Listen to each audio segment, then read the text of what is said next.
So, ito na nga, Day 7 of 365, a decade of friendship. It's hard to believe it's been that long. So many milestones, a year-end dinner, a chance to reflect, relax, and celebrate that bond we've built.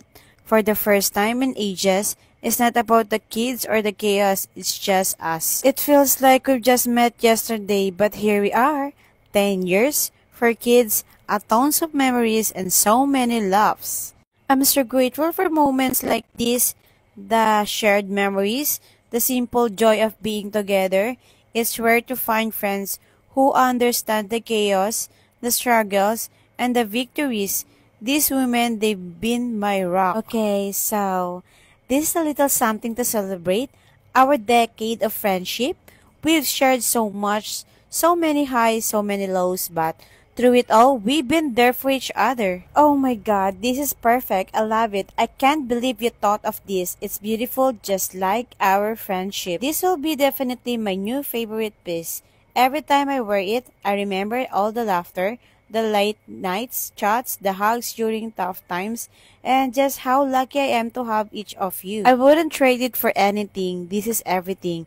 This is dinner, this moment. After all these years, we still make the efforts to give small tokens, something to remind us of how far we've come.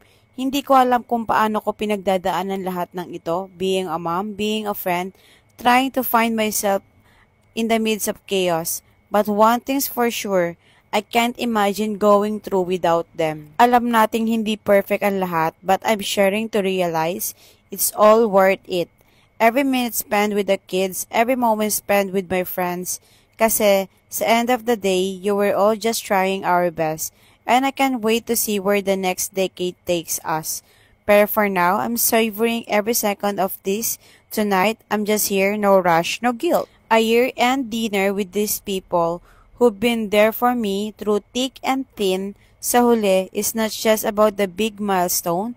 It's the small moments like this that make it all count. Cheers to another year of laughter, memories, and friendships. Kung nagustuhan niyo ang video na to, follow for more, Mami Sof and